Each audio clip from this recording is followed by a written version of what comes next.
Have you ever wondered what it was like if we could print and duplicate money? Money would solve most of the world's problems, but overprinting can lead a national economy to plummet. What is that? That's America's housing market. More money, more problems, as they say. Since we're not printing counterfeit money anytime soon, we took to the internet to learn of people who printed counterfeit money and almost got away with it. Keep watching to learn more. Number 1. The Money Painter, J.S.G. Boggs. During a diner visit in 1984, J.S.G. Boggs sat at a booth doodling, waiting for the waitress to bring him his order. As he had his donut, he began drawing on a napkin. It's something you'd see straight out of a movie.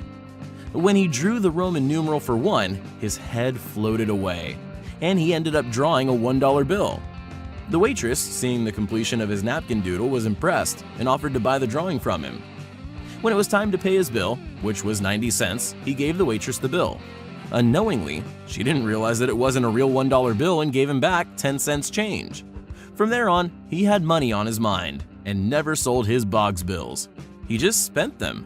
In fact, he went through an era of excruciating currency recreation and adding little quirks to them. If he went somewhere and they accepted his bill without question, he asked for the change back when necessary.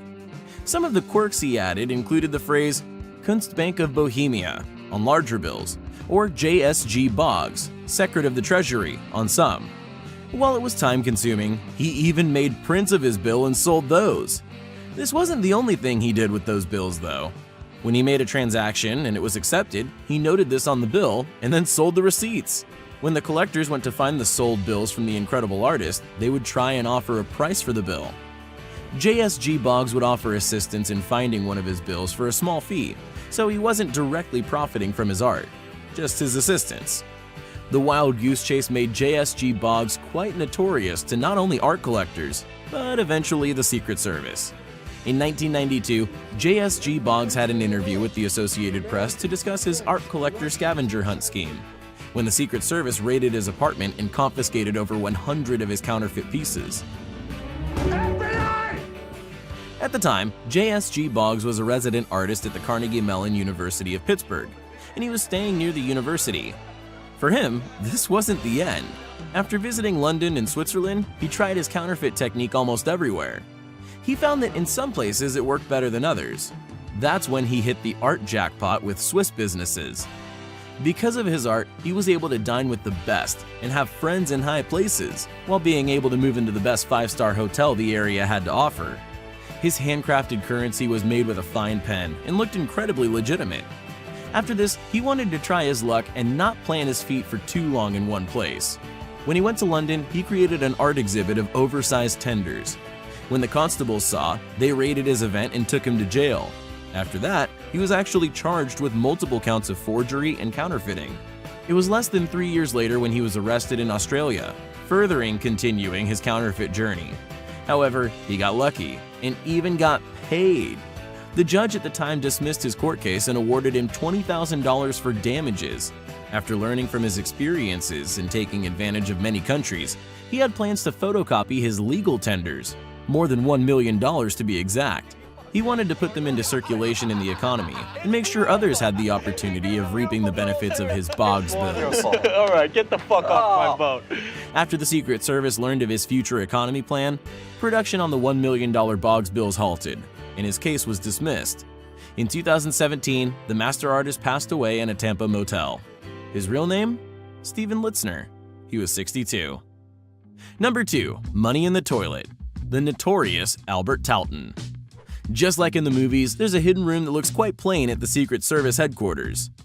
In this room, which is named the Specimen Vault, the walls are lined with filing cabinets. In these filing cabinets are plastic sleeves. Each plastic sleeve contains one piece of currency. While the face value of the tenders are much higher than what's printed on them, every single one of these bills are counterfeit. The room, which is both priceless and worthless, contains every single tender that was confiscated by the United States by the end of the 19th century. The most notorious part of this? Most of the bills in the cabinet-lined walls were actually successfully spent. Because of the lack of technology and the skills of artists, these bills were replicated easily, without confiscation until much later. It wasn't until 2005 when the Los Angeles' Secret Service sector discovered a $100 bill that was fake, but very high quality. It's no wonder how it passed as a legal tender. The 3 years between confiscation of this bill and the origination of this bill allowed the notorious counterfeiter, Albert Talton, to produce and circulate more than $7 million in faux currency. Talton was no stranger to the system, though, as he was a criminal for the majority of his life. Born in Southern California, the charming man was actually quite smart and loved tinkering around with inventions and reverse engineering, something he did often. When a successful product came out, such as a Bose stereo, he took it apart to find out the successful technology and recreated it in his own version. Much like the currency he got away with for so long. He didn't own any fancy machinery during his first currency run. In fact, he didn't even own a computer. It wasn't until after using an HP inkjet printer that he learned to clean up the fuzziness of the image. After going through trials of this, he learned about counterfeit detection pens that were introduced in the 20th century because of previous counterfeit catastrophes. JSG Boggs. Between early 2005 and early 2007, hundreds of thousands of counterfeit bills created by Albert Talton had been confiscated, and every single person had the same thing to tell. I had no idea these were counterfeit. The Secret Service could barely tell either. In August of 2008, the lover of the lavish, Albert Talton, pled guilty to conspiracy and the manufacturing of counterfeit tenders. He was only sentenced to 9 years in a federal facility. We have to wonder if he was able to pull off anything similar with his commissary account in jail. Number 3. Frank Bourassa. If you thought $7 million in counterfeit money being circulated was a lot, you have to check out Frank Bourassa, who was able to pass off more than $250 million in fake money. The best part? He only got 6 weeks of jail time. The man was a master in the art of legal tender reproduction, as well as the master of luck. The downfall of Frank Bourassa started in May 2012, when the Canadian police seized more than $1 million worth of phony $20 bills. They were able to arrest multiple people, and noted that the money was practically undetectable to the naked eye as fake, which is why it could be passed around in circulation for so long. The operation was able to replicate the dark vertical stripe that the real $20 bills were notoriously using to stop counterfeit money. In fact, Frank's fake money was so realistic that the police didn't believe he was in on it alone, and they thought he was just taking the fall. They thought that because of the complexity of the faux money, it had to be created on a much larger scale, and that one person couldn't handle something so sophisticated. Even though 4 others were arrested, Frank was the only one to be named. He was charged with possession, distribution, and the production of counterfeit currency. He was fined around $1,300 and still knows the secret location of the missing $50 million. Not only is he now out and roaming around, but there's a possibility that he's still using counterfeit money. The missing stack of cash weighs more than 5,500 pounds and still looks exactly like the real money in circulation today. If you're wondering how mesmerizing that is, just think about 820 feet worth of $20 bills.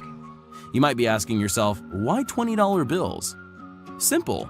Most merchants won't put a $20 bill up to a light and check any markings, although they're mostly replicated in the counterfeit money. Since the weight of the fake bills matched the real bills, they were unable to be detected by the normal, experienced cashier. If the bills were any larger, Frank Bourassa may have been caught much sooner. He's quite cocky and dubbed himself the god of counterfeiting after he was released. He got away with so much and more, with the possibility of harboring even more counterfeit money since he didn't spill the beans on where the rest is located. His response to when people ask where the rest of the money is, "You'll have to ask my accountant. Complex mathematical questions are involved," or something similar. Number 4. Wayne Victor Dennis, the notorious fake millionaire. When people brag at their class reunion of being rich, most of them have money, but not as much as they say. When it comes to Wayne Victor Dennis's case of being a fake millionaire, it's mainly because he was producing millions of dollars in fake money. While he was incredibly smart as a child, it was clear from a young age that he didn't like authority telling him what to do and what not to do. Because of this, the standard desk job from 9 to 5 wasn't going to work for him, and he knew that early on. He wanted luxury, he wanted leisure, and he wanted to get it in any way that he could. In the early 90s, his uncle gave him a space in Florida where he tried to invent in one of the warehouses given to him. Many failed inventions later, Wayne and his uncle realized that those inventions were a pipe dream. It wasn't until Wayne realized that his favorite movie could become somewhat of a reality.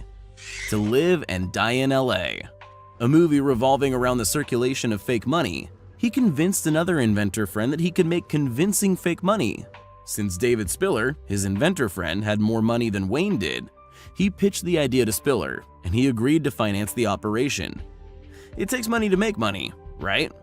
Just half a year later, Wayne Victor Dennis produced more than $12 million in fake money and split it with his financing friend David Miller, in thanks for funding the operation and keeping it quiet. He then gave half of what he made to his cousin since they were extremely close, and because he also helped with counterfeiting the money.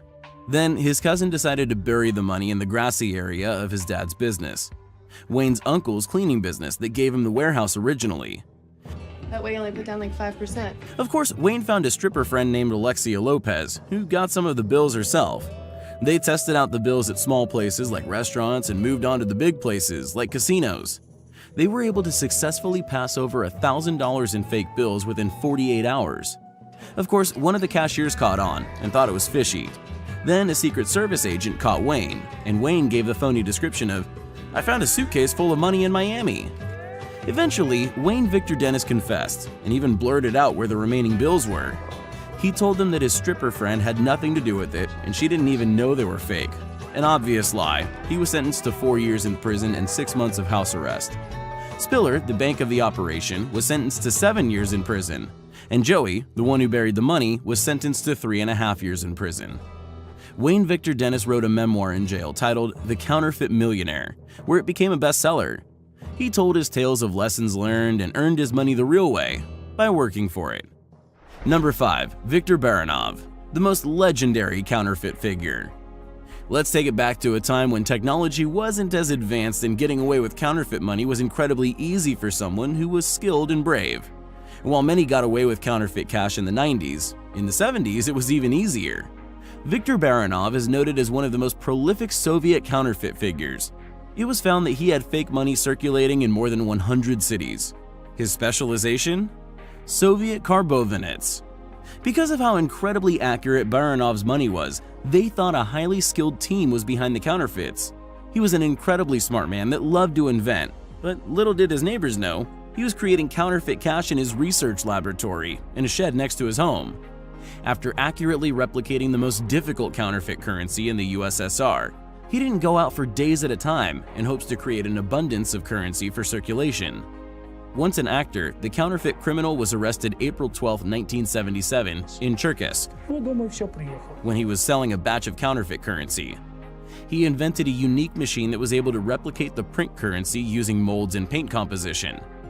To this day, some of his techniques are still being looked and people are still in awe. One of the earliest criminals caught in counterfeiting. It just shows how much technology has changed in the last 50 years. Have you ever dreamt of printing thousands and thousands of dollars that could solve your problems? Do you think you'd have the cojones to do the same as the 5 money masterminds above? While we don't recommend replicating money, we do recommend using the same amount of passion on earning your money. If only they had done that in the first place, they may have been sitting in a better spot. Do you have any other crazy counterfeit stories? Have you ever caught someone using a fake bill? Let us know below.